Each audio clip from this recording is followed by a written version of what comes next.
When a man overcomes the world, there are three things that happen to him. The first is that connection to God is reestablished. So that man lives his life by signals. We don't live our life by human reasoning. The mind is important. We use them for earthly things. But how can you order your steps? He said the steps of the righteous is ordered by the Lord. How do you know you are supposed to live in Abuja?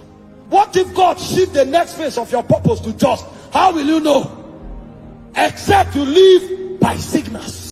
Somebody wakes up in the morning, the first thing he greets is his phone, and he's there looking at pictures till 12. His headache that will stop him from that phone, and he stands up, he eats food, he comes back. By the time he's looking at the time again, it's 4 p.m. The day is finished, and his heart is not troubled. He has not learned anything, he has not serviced his passion, and he's hoping that God will exalt him. He's hoping that he will become significant in his generation. It is not possible. Even if we pour a drum of oil on your head, you will go nowhere. There are two things about passion. Number one is focus.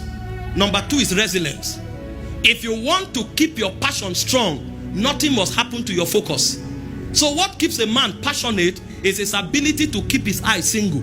The moment your eyes become divergent, your focus has been affected, your passion will go down. Because the secret of passion is focus. In 1 Kings chapter 20 verse 40, the prophet told the king a parable. He said, my Lord gave me a servant to keep. He said, but as I was busy here and there, I lost him.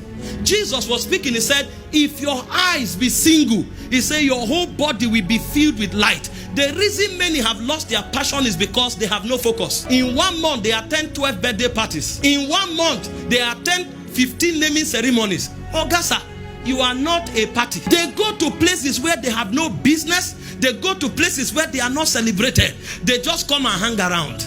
And you hear them, waiting they happen here. If you don't know waiting they happen, why you come? They don't even have enough dignity to be invited. They show up and they are shaking everybody, trying to stand around important people and appear in pictures. Why not go and service your passion? When your time comes, anywhere you stand, that's where things will happen. But it's a mentality. I was listening to Bishop David Oyedepo. He said he was in Lagos for 21 years.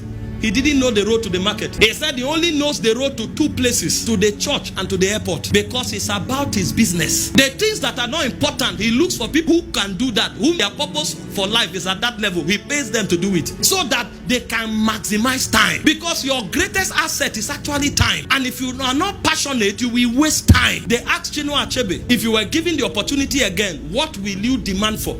He said he would demand for his lifetime, because if he knew what he knows at that age, he would have achieved much more. And you see people wasting their energy going nowhere because there's no focus. Passion cannot be serviced. Learn to service your passion. See, find out where you are going to.